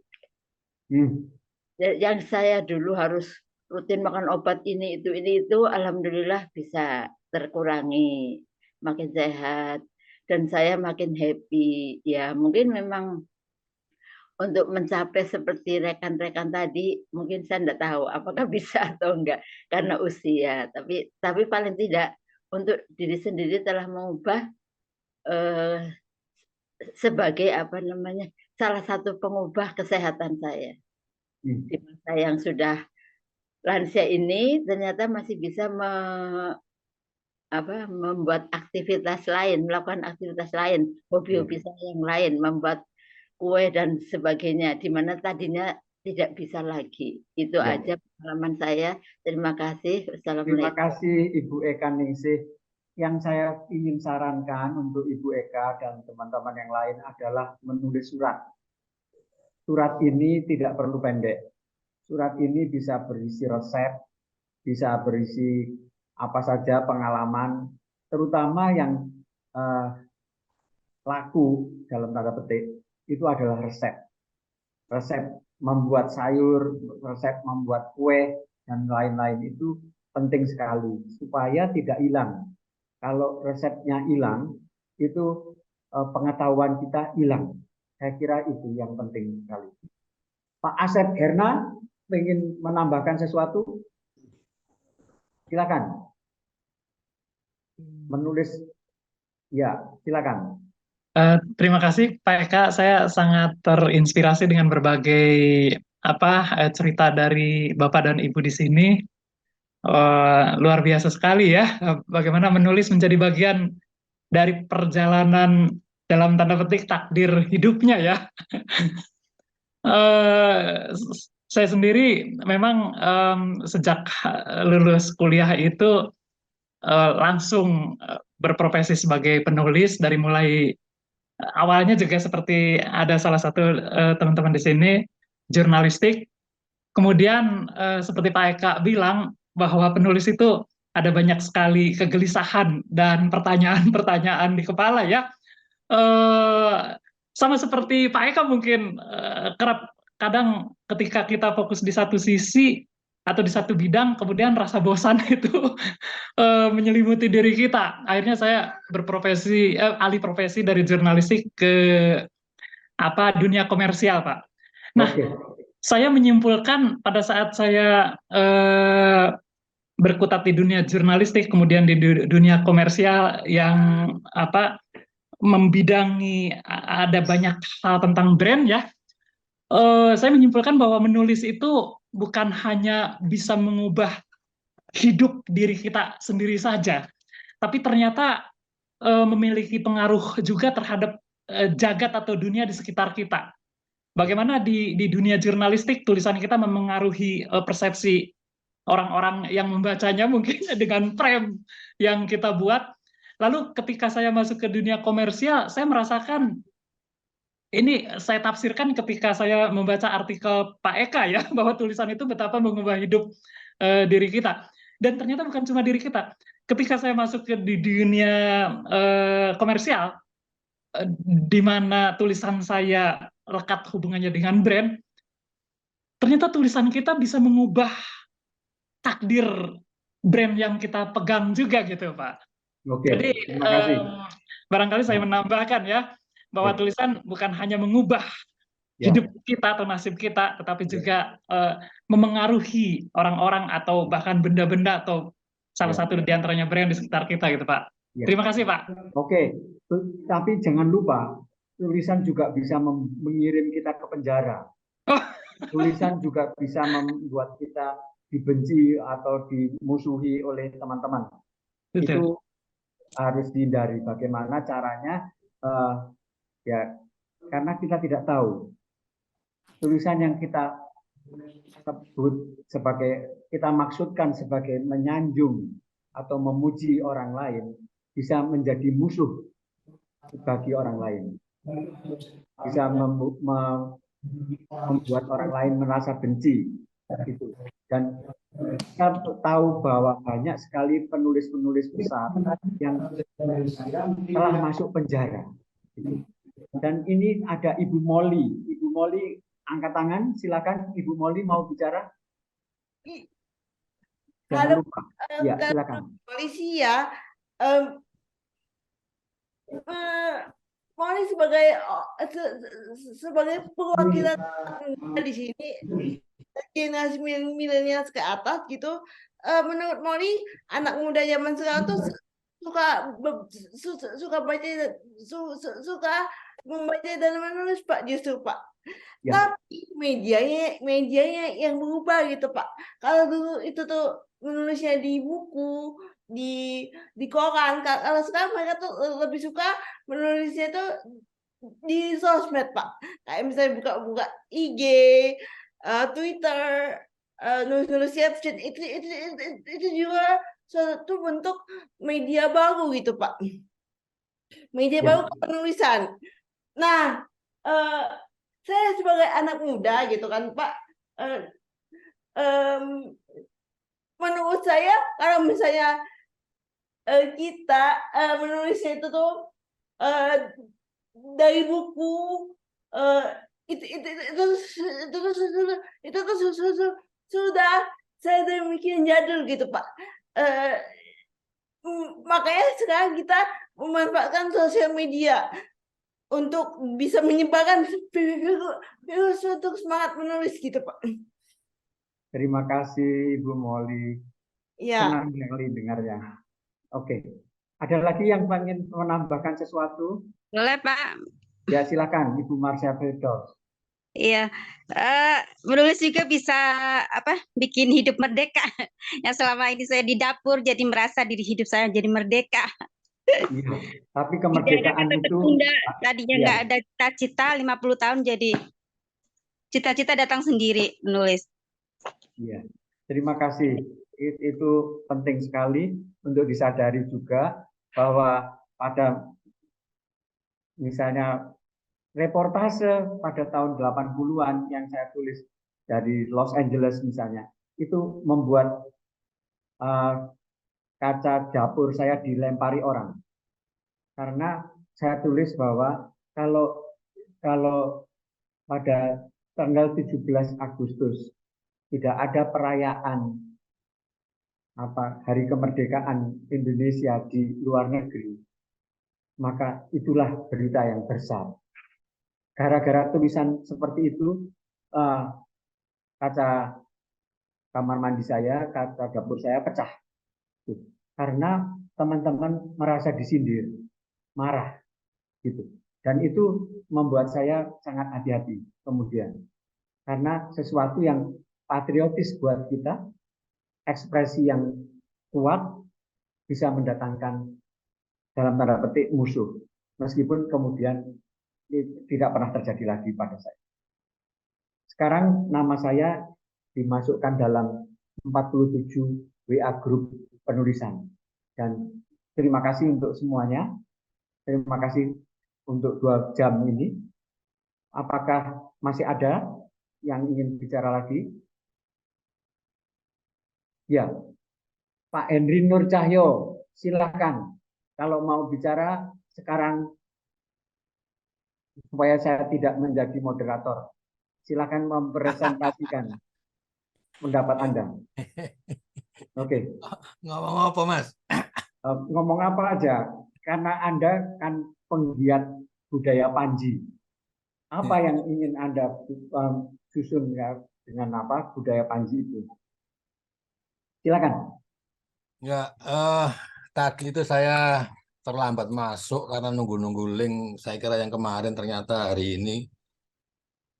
Sehingga begitu saya masuk, yang saya dengar justru banyak testimoni-testimoni tentang dari banyak penulis itu. Ya, yang bisa saya tanggapi ya tentang apa yang dari banyak testimoni itu.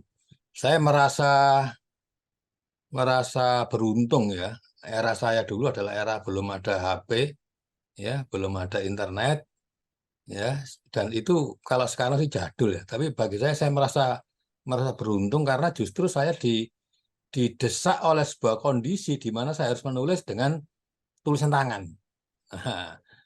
Zaman itu ada sahabat pena, ya, saya sering nulis-nulis surat dengan teman-teman dari seluruh Indonesia, yang cewek-cewek terutama. Kenapa kok cewek? Ya, karena saya cowok kan semangat kalau cewek yang nulis gitu loh. Tapi itu akhirnya jadi kebiasaan sehingga pada waktu itu saya nulis surat sampai 15-20 halaman dan itu bersaing dengan beberapa sahabat pena saya, sehingga dari sekian ratus atau sekian puluh sahabat pena saya itu ada beberapa yang panjang-panjangan nulis surat gitu. Nah, itu yang kemudian menjadi modal saya sekarang ini, sehingga saya banyak menulis. Saya terus terang tidak mengalami kesulitan karena saya nulis seperti dulu ketika saya menulis surat. Seperti misalnya gini, saya kepingin menulis tentang ini, tapi saya nggak tahu harus dimulai dari mana ya. Saya kepinginnya begini, itu saya tulis itu loh. Jadi apa yang thinking by writing, saya bilang gitu. Jadi saya nggak merasa kesulitan gitu loh. Nah, saya pernah aktif di wartawan 20 tahun lebih. Kemudian kemudian juga sambil menulis buku, lama-lama saya juga merasa seperti kegelisahan tadi teman jurnalis yang merasa dunia jurnalistik sudah tidak menarik, sudah kacau, 5W1H dan piramida terbalik itu saya nggak kita dapati lagi lah di berita-berita online itu. Kacau semua, judul-judulnya juga ngaco semua itu.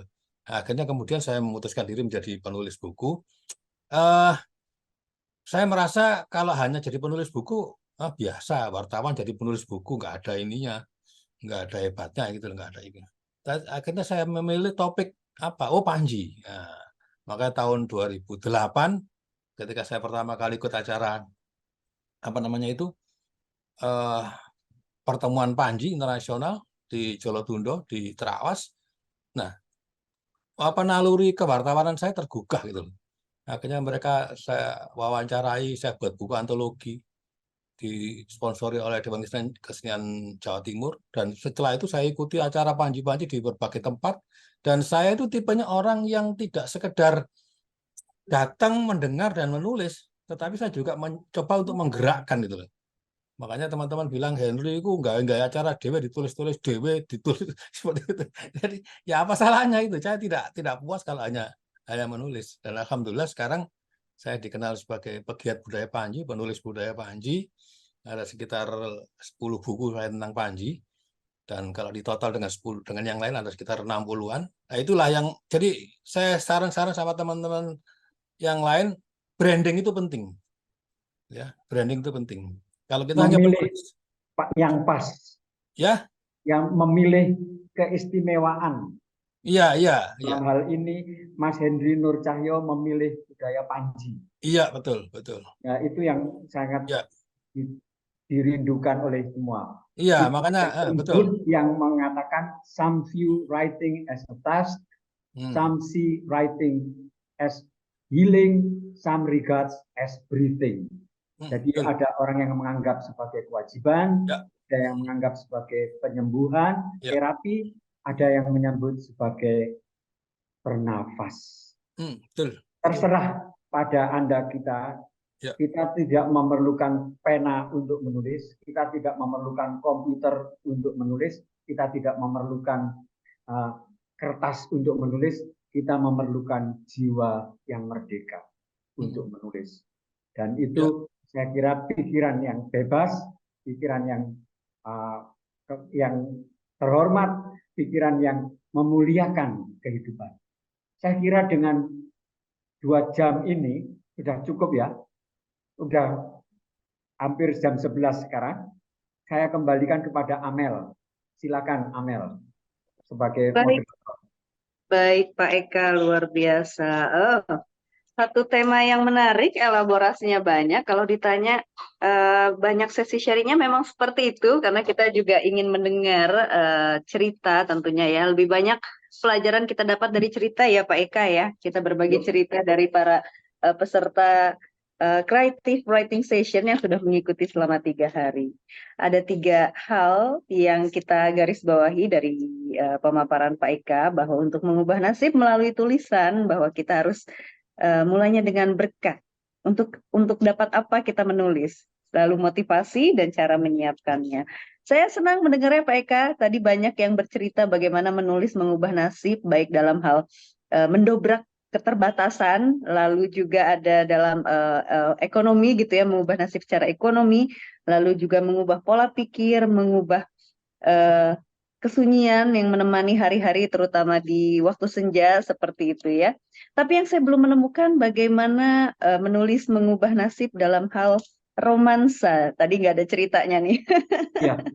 Ya itu sebetulnya sangat sederhana. kalau kita rajin, ini ada semacam adagium ya, ada semacam semboyan bahwa di antara para pengarang itu ada timbal balik. Kalau kita mencintai pengarang A tidak mungkin tidak mengabaikan kita. Gitu. Dan ini saya kira tingkat intelektualitas yang kita cari. Jadi kenapa ada seorang profesor guru besar disuruh menikahi saya? Karena saya sulit dimengerti gitu. Mungkin itu. Jadi Tuhan memberikan jodoh yang paling tepat untuk saya, yaitu Ibu Melani. Itu yang rahmat terbesar dari hidup saya adalah menemukan Ibu Melani itu. Itu yang makanya tadi saya katakan bahwa berkat tertinggi dari sebuah aktivitas mengarang adalah mendapat teman.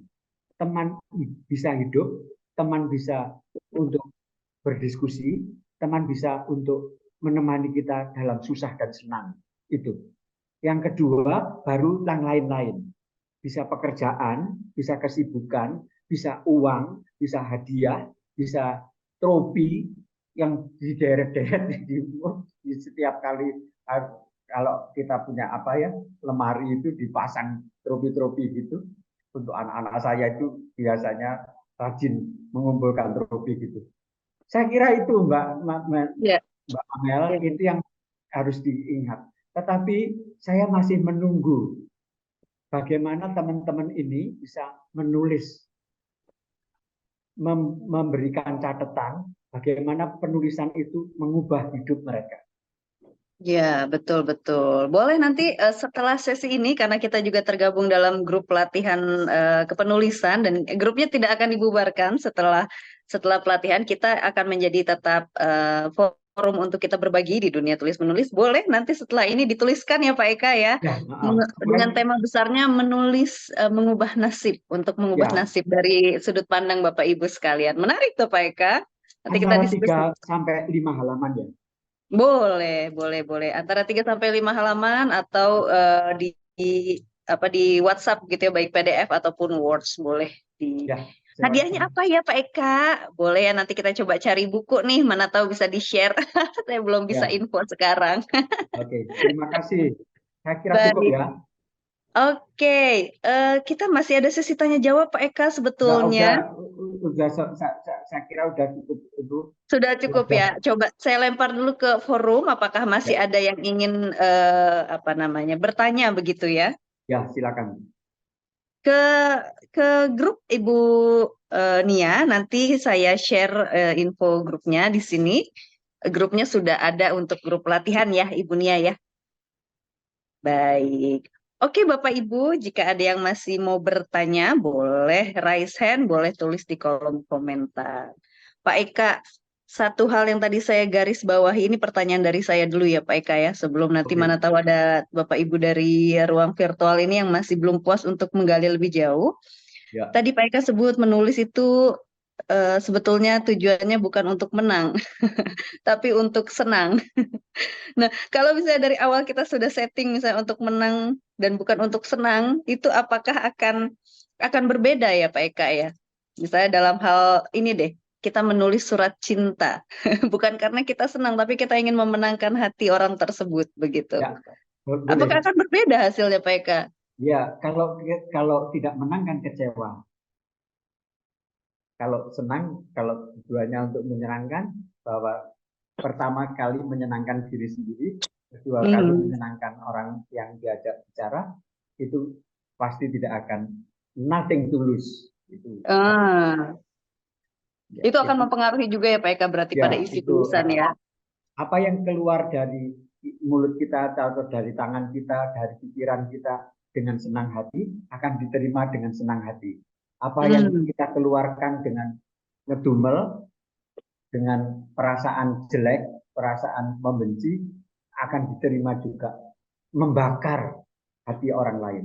Itu saya kira itu yang senyum berbalas senyum, sedih berbalas sedih. Itu saya kira itu. Terima kasih. Siap. Oke, ada Abang John ya, Abang John. Ya, Amel, terima kasih.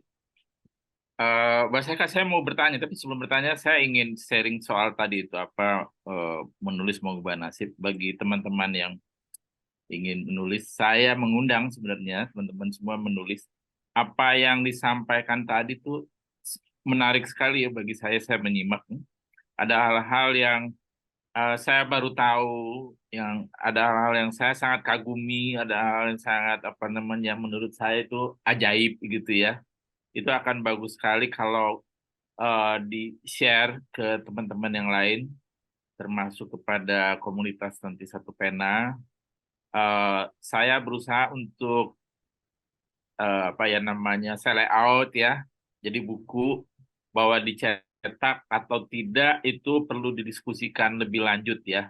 Nanti mungkin Mas Eka bisa mengedit atau ngasih pengantar, kita jadikan buku.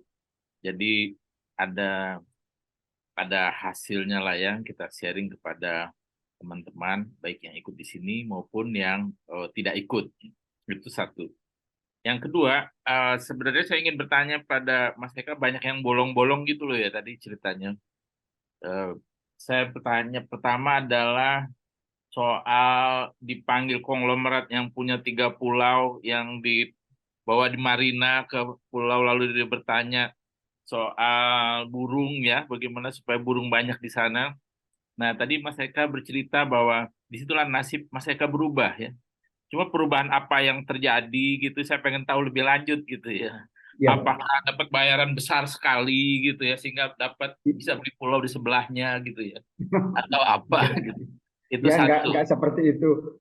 Itu Yang tapi saya penting kumpulkan dulu kali ya, Mas Eka ya. Kedua, ya. saya ingin bertanya, itu kan Mas Eka menulis di Trubus itu 20 tahun ya? Kalau Iya, membaca 22 tahun. tadi. 22 Dari tahun. November 2001. Nah, menulis secara reguler ya, walaupun tema yang sama gitu ya. Maksud saya soal ya di Trubus itu kan tanaman, apa namanya, buah, burung gitu ya. Bagaimana cara Mas Eka itu membuat topik ya, memilih topik dan menuliskannya ya? Apakah sudah direncanakan banyak itu nih tanggal sekian, selama 2 tahun itu topiknya ini nih, 2 tahun ke depan maksud saya ya. 2 tahun ke depan dibikin jadwalnya. Ini soal burung, kemudian ada soal binatang berkaki 4, ada binatang bersayap tapi tidak bisa terbang gitu ya, atau apa gitu. Satu. Kedua, ketiga sekarang ya, Mas Eka kan juga penulis biografi ya. Bagaimana cara Mas Eka menulis biografi?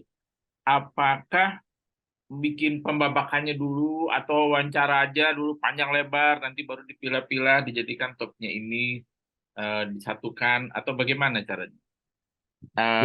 Segitu dulu. Untuk itu saya jawab dulu ya, supaya tidak lupa.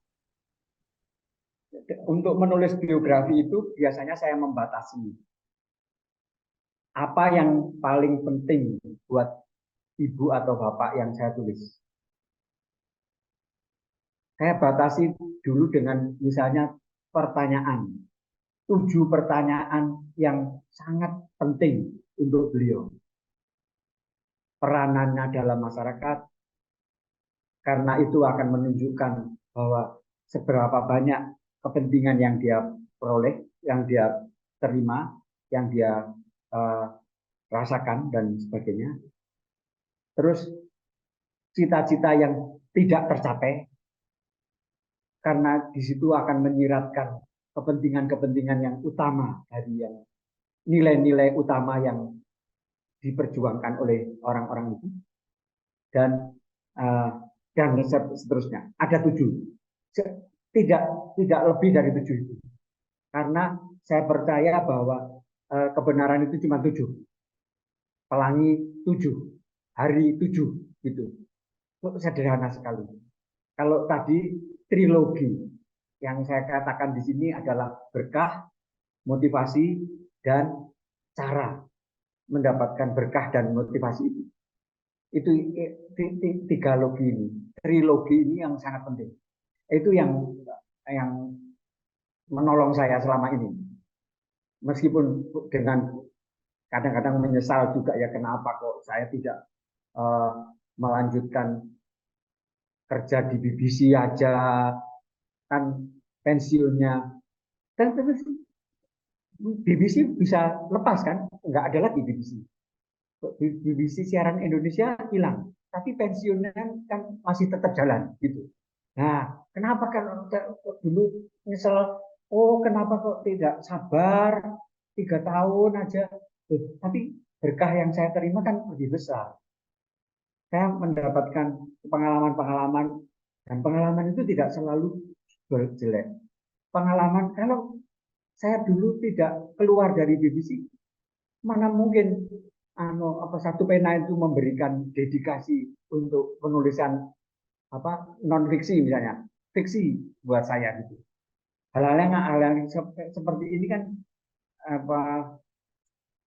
buat saya penting ya. Yang pertanyaan sebelumnya itu apa tadi? Lupa. Ya. Masih mute Abang John? Masih mute. Menulis 20 tahun di Trubus secara rutin. Bagaimana itu memilih tema?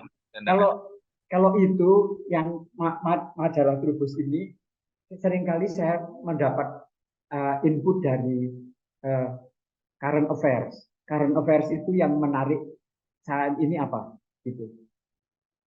Kalau kita perhatikan awal bulan ini Menteri Kelautan dan Perikanan itu kecewa dengan urusan lumbung ikan. Maka bulan Desember nanti akan muncul di Trubus kolom saya tentang lumbung ikan. Lumbung ikan itu akan dibatasi mulai 1 Januari 2024. Ada kuota penangkapan ikan supaya lestari, supaya ikan tidak hanya dinikmati sekarang, meskipun tidak laku, membusuk di pelelangan dan sebagainya, tapi untuk anak kita di masa depan itu. Saya kira itu yang sangat menolong saya. Saya tidak pernah, memang dulu waktu saya menulis untuk BBC itu kalau saya sebulan itu saya bisa pergi ke luar negeri. Kalau saya piknik ke Danau Toba, ke Bali, kemana-mana. Setelah rubrik namanya teknologi ya, pembangunan dan teknologi yang saya asuh itu dulu jalan. Karena saya bisa menyiapkan rekaman dari semua 4 minggu ke depan gitu. Saya tulis semua teksnya 2, 3, 4 hari gitu untuk 2 bulan ke depan, misalnya gitu. Nah, itu memang ya semangat ya waktu itu luar biasa. Saya siapkan dengan semangat lah, penuh semangat. Tapi sekarang ini tunggu itu, karena saya juga selalu ada masukan baru, selalu ada. Misalnya saya punya cucu yang sudah sekolah di Fasilkom. Fasilkom itu Fakultas Ilmu Komputer UI. Dan saya tanya, apa yang paling penting buat mahasiswa Fasilkom sekarang? Nah, itu menjadi bahan ceramah saya nanti di Universitas Trisakti. Karena saya belajar langsung dari lapangan. Saya catat semua kata-kata cucu saya itu di masa depan itu perlu apa. Gitu. Misalnya perlu dia bilang protokol. Protokol untuk apa? Protokol untuk mengatur apakah data yang dipanen oleh artificial intelligence itu tidak perlu membayar. Apakah data itu valid? Apakah data itu bukan hal yang salah? Gitu. Dan mudah sekali ternyata saya menggunakan diri saya sendiri sebagai alat ya, sebagai narasumber, sebagai orang yang menderita, yang mengalami segala sesuatu itu karena perubahan, transformasi budaya, sosial dan lain-lain ini, teknologi dan lain-lain itu, dan membuat saya merasa penting untuk berdisuarakan. Saya kira itu, Pak John. Terima kasih pertanyaannya. Saya kira sudah cukup ya. Pertanyaan pertama belum dijawab itu. Apa itu? Yang cerita tentang ke pulau, Ya. pulau, apakah Akhirnya hasilnya memang bisa beli ya. ke pulau sebelahnya gitu? Ya, enggak. Itu kemudian aja kalau ulang tahun konglomerat itu mengundang saya dan saya diajak. Ya, hubungannya baik, tidak sampai sebegitunya dikasih pulau atau. Tapi yang saya ingat ya, pada waktu kita berlayar ke Pulau Seribu itu dengan kapal mewahnya itu, konglomerat ini tidak bicara dengan nahkodanya. Kapten kapal itu kok dihindari. Kalau saya bisik-bisik tanya ketika konglomerat itu pergi, kenapa kok bosmu nggak ngomong sama kamu? Pak, minggu lalu saya merusak kapal pesiarnya yang lain sehingga dia harus keluar uang 8 miliar. Coba. Jadi peranan utama dari seorang pengarang adalah menjadi detektif untuk mencari topik-topik lain. Sehingga ketika kita melihat kenapa bosnya tidak ngomong sama kapten kapalnya yang seharusnya akrab, itu kita sudah merasa ada sesuatu yang salah. Dan mudah sekali itu ditanyakan, kenapa kok dia diem aja, kalau dia melengos melihat kamu? Ya karena minggu lalu saya merusak kapal pesiarnya habis 8 miliar gitu. Coba. Itu kan sakit hati itu. Berarti bosnya itu masih sakit hati dengan kapten kapalnya itu. Itu yang sangat sederhana. Bukan imbalan materi yang kita dapat, tapi imbalan cerita, imbalan informasi. Karena yang paling mahal untuk hidup saya ini adalah inspirasi, bukan uang, bukan rumah, bukan itu. Inspirasi itu bisa mendatangkan rumah, bisa mendatangkan uang, tapi kebalikannya uang bisa tidak mendatangkan inspirasi. Saya kira cukup ya. Udah 11.15 nih. Terima kasih, Amel. Ya, Pak Eka, kita masih ada waktu sebetulnya Pak Eka. Apakah oke kalau kita sambung dengan tanya jawab? Saya kira sudah cukup lah. Sudah 2 jam lebih. Oke, ini barangkali terakhir Pak Eka karena ada di kolom komentar. Beruntung sekali mengasuh kolom dan rubrik. Bagaimana bisa sampai terpilih? Itu Pak Eka, pertanyaan dari Adriani. Oh iya, itu Pak Ani ya. Itu memang kebetulan saya suka ngomel gitu kalau membaca artikel sesuatu yang itu tidak. Saya beruntung karena tulisan tangan saya pun kalau saya kirim dari luar negeri itu diketik ulang oleh redaksi. Itu. Karena apa? Karena saya merasa dekat dengan mereka dan saya merasa dalam tanda petik diperlukan gitu ya. Kalau ada sesuatu, ada saran-saran yang saya bisa ajukan. Terima kasih. Itu ada hubungan. Makanya itu teman itu yang penting. Hubungan berkah pertama dari menulis adalah teman. Itu tidak boleh dilukai. Kalau dilukai sekali aja akan benci selamanya gitu. Itu juga terjadi itu beberapa orang yang tidak dalam tanda petik tidak simpati gitu. Karena mungkin saya tidak dilihat sebagai figur yang bersimpatik gitu. Terima kasih. Oke, saya kira itu yang penting. Udah ya. Okay. Abang John, kita belum foto bersama Pak Eka. Oke. Ya, Abang John juga masih mute. Ya, silakan. Amel, sebelum foto saya mau sharing sedikit kayak Pak Eka ini. Oh, boleh dong. Dulu saya waktu kerja di kontan juga pegang rubrik yang tetap ya. Waktu itu HP itu baru nongol ya, barang baru gitu. Kemudian saya diminta megang rubrik info seluler, bukan info tanya jawab atau apa gitu. Pokoknya rubrik yang isinya tentang seluler, yang tiap terbit ya seminggu. Kemudian orang-orang bingung mau diisi apa gitu ya. Setiap hari masalahnya, bertahun-tahun kan itu kan.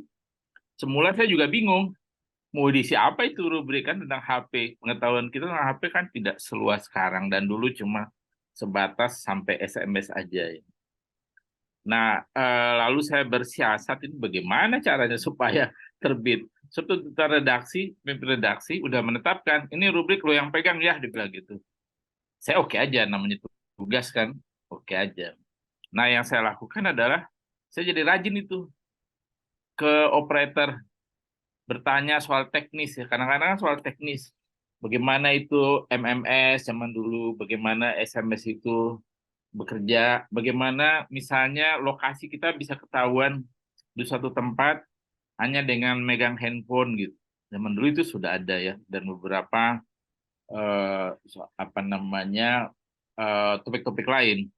Lama-lama saya sudah terbiasa, tidak panik lagi. Menjelang deadline, walaupun belum ada di kepala rencana apa, sudah bisa gitu menulis apa nih pengisi rubrik ini gitu. Nah, saya membayangkan tadinya Pak Eka juga begitu. Iya. Saya tidak selalu mengaitkan dengan cari newspack gitu ya. Ya. Karena newspack yang itu kadang-kadang terlambat ya. Saya saya udah tulis sebelumnya gitu. Ya. Memang pernah satu protes saya hadapi dari Trubus. Misalnya ada satu penanggung jawab rubrik yang mengatakan bahwa wah, bagaimana mungkin setiap bulan bisa satu ini. Terus saya pada waktu itu saya jawab sekenanya juga. Loh, kalau saya bicara tentang batang kelapa, itu setiap tahun bisa, setiap bulan bisa. Akarnya, cengkirnya, daunnya, untuk apa, dan hanya jangankan satu dunia yang terdiri dari peternakan, agrikultur, dan sebagainya, lingkungan hidup. Dari sebatang kelapa saja kita sudah bisa mengatakan itu. Dari sebatang manfaat air kelapa, manfaat kelapa muda, dan sebagainya itu. Saya kira itu yang harus dijawab memang. Dan kita tidak boleh kehilangan topik. Kita tidak boleh kehilangan itu. Karena mudah sekali sebetulnya. Apapun seperti topi ini bisa jadi layang-layang, bisa jadi kapal, bisa jadi kapal selam, dan sebagainya. Kalau imajinasi kita jalan. Saya kira itu, Pak John Minantri, saya kira terima kasih banyak telah diingatkan. Bukan hanya newspack, tapi juga detail dari setiap benda yang kita pegang. Handphone juga bisa begitu. Tentang garisnya, tentang fiturnya, tentang apa. Ya, benar. Nah, satu lagi saya ingin berbagi nih, Pak Eka. Waktu di kontan juga ini kan saya cukup panjang itu pengalaman di kontan dan banyak. Suatu masa saya ditugasi sebagai pemegang rubrik kolom ya. Kolom itu rubrik opini di kontan. Saya bertanggung jawab terhadap semua opini di kontan. Lalu ada 2 rubrik yang penulis tetap. Jadi setiap pekan itu dia muncul terus gitu. 3 sebenarnya, cuma yang 2 ini yang saya ingin ceritakan. Penulisnya saya nggak usah sebutkan namanya ya. Tapi yang terjadi adalah karena dia menulis setiap pekan di kontan itu, dia ngirim artikel. Lama-lama saya berasa ini, kita kan kalau sebagai editor, kita terbiasa membaca gayanya, ya, cara dia menulis, diksinya gitu ya. Suatu hari saya membaca, kok beda ya tulisannya ya, tidak seperti biasanya ya. Gayanya sangat berbeda gitu dengan kebiasaan dia. Yang satu lagi juga begitu, yang satu biasa nulisnya lancar ya, nah, ini kok terpenggal-penggal gitu. Lalu saya bilang sama mereka, tolong dong menulis dengan gaya bahasa yang biasa aja, jangan diganti gayanya gitu. Saya ingin bilang bahwa yang nulis bukan dia gitu ya. Gitu. Nah, barangkali dia mengalami kesulitan karena menulis setiap minggu ya, sehingga dia tidak sempat lagi menulis, dikasih orang lain ya menulis gitu. Tolong dong tulis begini, misal ghostwriter. Nah, kebetulan saya juga pernah sebagai ghostwriter, ada penulis terkenal yang saat ini sangat terkenal gitu ya, penulis bisnis ya. Kalau ada yang minta kolom, saya yang nulisin gitu ya. Lalu saya kasih. Cuma penerbit itu tidak pernah protes. Ini kok nulisnya begini gitu ya. Mungkin entah dia nggak berani, entah dia nggak kenali gayanya, atau dianggap sama begitu ya. Itu sangat bagi saya sih menyenangkan ya, karena tulisan saya dianggap samalah kualitasnya dengan dia gitu. Nah, lalu saya menulis lagi ya tentang topik yang sama, saya kirim ke yang lain misalnya pakai nama saya ya. Ya kadang-kadang honornya jauh benar dengan yang saya tulisin itu ya. Padahal kan isinya sama ya. Pak, honornya bisa, kalau dia karena dia sangat terkenal, jadi honornya berlipat-lipat. Kadang-kadang saya hanya menerima seperempatnya, seperlimanya gitu dari honor dia. Nah, kalau Mas Eka ya, apakah kalau misal lagi mentok gitu ya, untuk menulis, padahal udah deadline nih untuk Trubus ya. Bagaimana itu solusinya, Mas Eka? Ya, saya kok belum pernah mengalami itu, karena itu kan bulanan ya. Bulanan itu kan ada waktu 1 bulan untuk menuliskan ya. Sebelum tanggal 10 gitu saya sudah siap. Biasanya gitu. Ya kalau ngeliat disiplinnya sih Pak Eka ini sangat disiplin ya. Ya, Tadi Zoom kebetulan ini aja ya. jauh-jauh hari, jauh-jauh jam itu sudah berada di sini. Iya, iya itu karena ini kan di Jogja ya, saya numpang di sebuah biara ya. Ini terima kasih banget. Ini jam 11.30 lagi. Ini saya harus berangkat ke tempat lain dan jadi narasumber di salah satu acara yang mulai dari jam 1. Jadi saya mohon maaf setelah ini saya pamit, dan ini karena udah John juga maksa melihat dilirik dulu acaranya di Jogja bagaimana gitu. Jadi saya senang sekali kesempatan ini telah berakhir gitu, dan saya kira saya dengan minta maaf harus segera berangkat karena tempatnya jauh di Condong Catur. Ini tempatnya jauh kalau saya lihat itu tadi malam naik taksi dari sana itu saya periksa tempat saya berpresentasi itu masih sekitar 40 menit, 42 menit. Itu sepi loh, dalam keadaan sepi. Kalau dalam Jogja siang ini saya tidak tahu apakah nanti bisa terlambat. Sama Pak Tengsu Cahyono saya bicaranya. Oke, terima kasih banget. Terima kasih Amel. Saya minta maaf, saya harus pamit sekarang. Ya, mohon izin untuk foto sebentar Pak Eka. Oke. Boleh dibantu oleh Mas Bayu, kita foto bersama, boleh Bapak Ibu nyalakan kameranya. Ya, boleh. Pasang gaya terkerennya ya. Oke, aba-aba dari saya. 1, 2, 3. Oke, sekali lagi. 1, 2, 3. Oke, terima kasih banyak Bapak Ibu. Terima kasih banyak Pak Eka Budianta untuk terima kasih banget. Oke. Boleh live ya? Ya. Oke. Jumpa lain waktu Pak Eka. Terima kasih. Ada teman-teman jangan lupa ya membuat tulisan menulis yang mengubah nasib. Sebetulnya saya boleh keluar. Ya, silakan Pak Eka. Terima kasih. Silakan Pak Eka. Terima kasih Pak Eka. Terima kasih banyak. Terima kasih. Pak Eka Budianta, matur nuwun sangat. Saya kembalikan ke Abang John. Silakan Abang John. Ya, terima kasih kita teman-teman sahabat Satu Pena dari seluruh penjuru ini masih bertahan, dan sebenarnya kita selesainya mestinya jam 13 ya. Begitu yang dijadwalkan. tapi Pak Eka rupanya ada janji lain, jadi harus disudahi. Ya kita juga harus mengerti bahwa Pak Eka ada janji yang lain, ya dia tidak bisa meninggalkan. Jadi kita akhiri di sini. Dan ini adalah hari terakhir.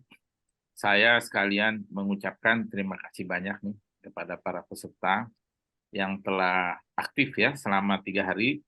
Semoga saja ada manfaatnya pelatihan ini. Dan saya minta sebenarnya masukan ya dari teman-teman, dari peserta, apa yang kurang dari pelatihan ini, apa yang perlu kita tambahi, apa yang kita perlu perbaiki, baik mengenai pembicara, cara menyampaikan presentasinya bagaimana, apakah model Pak Eka kayak tadi itu tektokan gitu, interaktif, oke. Dan juga tentang materi dan usulan-usulan lain, ingin topik apa lagi yang kita bahas, dan siapa syaratnya yang akan memberikan, yang kita jadikan narasumber. Memang sih pelatihan ini setahun sekali, tapi saya akan usahakan kalau bisa sih lebih sering ya, supaya lebih banyak kita dapat dan berbagi. Sebab pertanyaan dari Bapak-Bapak dan Ibu, testimoni yang disampaikan itu juga sesuatu yang berharga ya, buat diketahui oleh orang. Jadi kalau misalnya setahun sekali itu lama sekali ya, kayak kita naik haji setahun sekali kayaknya lama bener kan gitu ya. Padahal kita ada di sini aja cukup di depan komputer di rumah kita dan meluangkan waktu 2 jam, 3 jam gitu. Begitu. Jadi saya sangat mengharapkan masukan dari Bapak Ibu untuk memperbaiki acara ini, apa yang perlu diperbaiki. Dari saya mungkin begitu, Amel. Kita ini saya mengucapkan mohon maaf apabila ada yang salah, salah kata, salah jadwal, salah pikir, salah saya ngantuk misalnya di sini gitu ya. Mohon maaf. Ya, mohon maaf atas kekurangannya, tapi mudah-mudahan pelatihan selama 3 hari ini bisa membawa pengalaman baru, semangat baru, dan motivasi baru bagi Bapak Ibu sahabat terkasih dimanapun Anda berada untuk menulis di bidangnya masing-masing.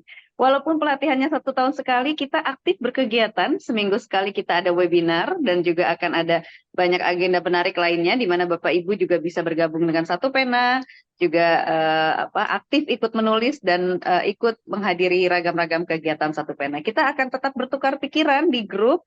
Bapak Ibu yang belum masuk grup, nanti saya share link grupnya jika ingin bergabung begitu ya. Akhir kata, terima kasih, salam sehat, salam sejahtera. Kita masih akan sambung tali silaturahmi di grup dan jumpa lagi di kesempatan lainnya. Terima kasih Bapak Ibu.